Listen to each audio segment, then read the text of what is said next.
बच्चों आज हम बात करेंगे हेनरीज लॉ के बारे में। तो देखो हम लोगों ने पिछले लेक्चर में पढ़ा था solubility of gas in liquid, और हमने देखा था कि किसी भी गैस की सॉलेबिलिटी जो है लिक्विड में, उसके लिए जो सबसे इफेक्टिव फैक्टर था वो था प्रेशर। और प्रेशर के फैक्टर को किसने एक्सप्लेन किया था? प्रेशर के फैक्टर को एक्सप्लेन किया था हेनरीज ने।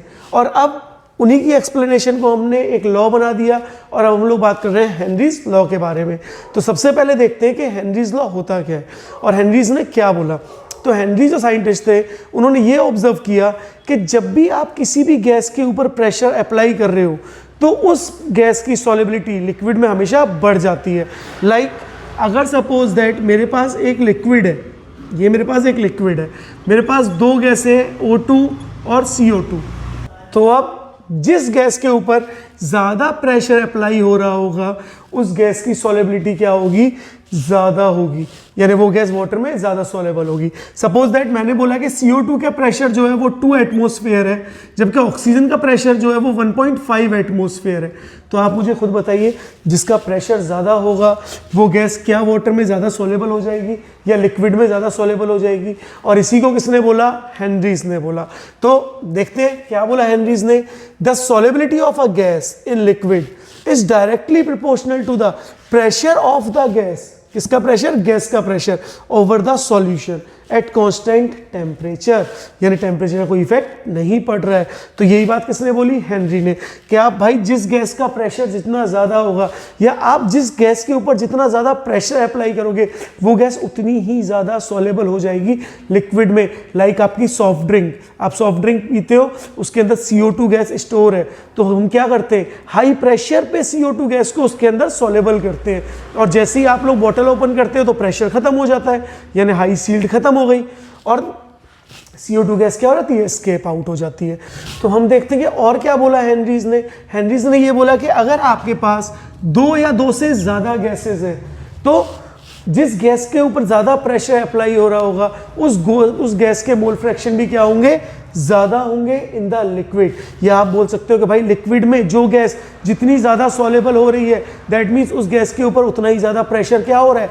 अप्लाई हो रहा है। तो यही बात किसने बोली? हेनरीज ने बोली। अब यार देखो कॉमन सी बात है, आप किसी भी गैस की अगर सॉलेबिलिटी की बात करोगे तो आप क्या देखोगे कि वो भाई वो गैस, उस गैस के कितने मोल या कितनी मोलरिटी क्या है? वाटर में प्रेजेंट है। जिस गैस के जितने मोल या जितनी मोलरिटी वाटर में प्रेजेंट होगी वो गैस क्या होगी? उतनी ही ज़्यादा वाटर में सॉलेबल होगी। और यही चीज़ किसने देखी? हेनरीज ने। तो देखो हेनरीज ने सेकंड पॉइंट क्या बोला? बोला it states that the partial pressure of a gas in vapour phase is directly proportional to its mole fraction in the solution। यानी जिस गैस के सॉल्यूशन में जितने ज़्यादा मोल फ्रैक्शन होंगे उस गैस का वेपर प्रेशर क्या हो रहा होगा? उतना ही ज़्यादा होगा। उस गैस का प्रेशर क्या होगा? ज़्यादा होगा। अब देखो यहाँ पे एक टर्म है partial pressure. What do you mean by partial pressure? Partial pressure का क्या मतलब है भाई? हम पार्शियल प्रेशर को क्यों पढ़ रहे हैं? तो देखिए, अगर मैं किसी एक गैस के रिस्पेक्ट में बात करता हूँ सॉलिबिलिटी के, तो वो उस गैस का प्रेशर है। लेकिन अब आपके पास एयर है और एयर में क्या होता है? एयर में मिक्सचर ऑफ गैसेस होते हैं। तो भाई हर एक गैस का अपना अपना अलग प्रेशर होगा, और जब हर एक गैस का अपना अलग अलग प्रेशर होगा तो अब हर एक गैस के प्रेशर को हम सेपरेटली क्या बोल देंगे? उसका पार्शियल प्रेशर। जैसे मैंने बोला पार्शियल प्रेशर ऑफ O2, मैंने बोल दिया पार्शियल प्रेशर, मैं शॉर्ट में PP लिख रहा हूँ, ऑफ CO2। मैं बोल दूँ partial pressure of SO2 gas. तो जिस गैस का पार्शियल प्रेशर ज़्यादा होगा उस गैस की सॉलिबिलिटी उतनी ज़्यादा होगी, दैट मीन्स वाटर में उसके मोल फ्रैक्शन उतने ही ज़्यादा होंगे। इसी चीज़ को किसने एक्सप्लेन किया? इन्हीं चीज़ों को एक्सप्लेन किया था हेनरीज ने। तो हेनरीज ने क्या बोला? हेनरीज ने बोला कि भाई प्रेशर ऑफ गैस जो होगा वो हमेशा डायरेक्टली प्रोपोर्शनल होगा किसके? मोल फ्रैक्शन ऑफ गैस के। यानी जिस गैस के ऊपर जितना ज़्यादा प्रेशर अप्लाई हो रहा होगा उस गैस की सॉलिबिलिटी उतनी ज़्यादा होगी और उसके मोल फ्रैक्शन भी क्या होंगे? उतने ही ज़्यादा होंगे।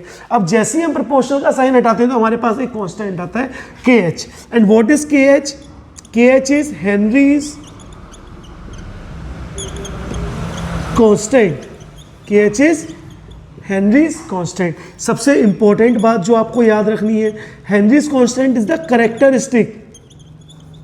Henrys constant is the characteristic of gas, that is each gas, that is each gas have different value of each gas have different value of Henry's constant। हर एक गैस के लिए हेनरीज कांस्टेंट की वैल्यू बच्चों अलग अलग होती है, किसी भी गैस के लिए हेनरीज कांस्टेंट की वैल्यू सेम नहीं होती। और जो सबसे इंपॉर्टेंट पार्ट आपको पता होना चाहिए वो आपको ये बात पता होनी चाहिए कि भाई सॉल्युबिलिटी ऑफ गैस जो होती है, solubility of gas in liquid, solubility of gas in liquid is inversely proportional to Henry's constant। That means जिस गैस के Henry's constant की वैल्यू ज़्यादा होगी उस गैस की solubility हमेशा क्या होगी, कम होगी। वो गैस हमेशा लिक्विड में क्या होगी, कम soluble होगी। और जिस गैस की Henry's constant की वैल्यू कम होगी उसकी लिक्विड में solubility क्या होगी, ज़्यादा होगी। दैट मीन्स अगर मैं एक एग्जाम्पल की बात करूँ कि मेरे पास भाई 3 गैस है A, B एंड C। मैंने बोला A के लिए KH की वैल्यू है 2.5, मैंने बोला B के लिए KH की वैल्यू है 1.3 और मैंने बोला C के लिए KH की वैल्यू है 2.8। तो आप मुझे बताओ कि इनमें से कौन सी गैस की सॉल्युबिलिटी ज़्यादा होगी, जिसका KH की वैल्यू क्या होगी, कम होगी। दैट मीन्स B जो गैस है वो सबसे ज़्यादा सॉल्युबल होगी लिक्विड में, जबकि सबसे कम सॉल्युबल कौन सी गैस होगी, C गैस सबसे कम सॉल्युबल होगी लिक्विड में। अब एक क्वेश्चन का और आंसर दो आप मुझे। मैंने बोला कि मेरे पास भैया एक लिक्विड है और इसमें भाई ऑक्सीजन गैस, कौन सॉल्युबल है, ऑक्सीजन गैस। अब मैं क्या कर रहा हूँ, टेम्परेचर बढ़ा रहा हूँ। तो आप मुझे बताओ अगर मैं इस सॉल्यूशन का टेम्परेचर बढ़ाऊंगा तो ऑक्सीजन की सॉल्युबिलिटी बढ़ेगी या कम होगी, ऑब्वियस है कम होगी। तो solubility of oxygen is less, that means mole fraction of oxygen is also less. यानी टेम्परेचर बढ़ाने पे गैस की सॉल्युबिलिटी लिक्विड में कम हो गई है, तो उस गैस के मोल फ्रैक्शन भी क्या हो गए, कम हो गए। तो बोलो KH की वैल्यू क्या हो जाएगी टेम्परेचर बढ़ाने पर, कोई इफेक्ट नहीं पड़ेगा, KH कांस्टेंट रहेगा। KH कैरेक्टरिस्टिक ऑफ गैस है और हर एक गैस के लिए KH की वैल्यू फिक्स है। KH की वैल्यू टेम्परेचर के अकॉर्डिंग चेंज नहीं होगी। क्या आपने बोला कि सर हमने टेम्परेचर बढ़ा दिया तो KH की वैल्यू भी बढ़ जाएगी, क्योंकि टेम्परेचर बढ़ने पे सॉल्युबिलिटी कम हो रही है और KH के बढ़ने पे भी सॉल्युबिलिटी क्या हो रही थी, कम हो रही थी। तो टेम्परेचर और हेनरीज कांस्टेंट में कोई लिंक नहीं है बच्चों। टेम्परेचर को बढ़ाने पर हेनरीज कांस्टेंट पर कोई फर्क नहीं पड़ेगा, कोई इफेक्ट नहीं पड़ेगा। आपको ये याद रखना।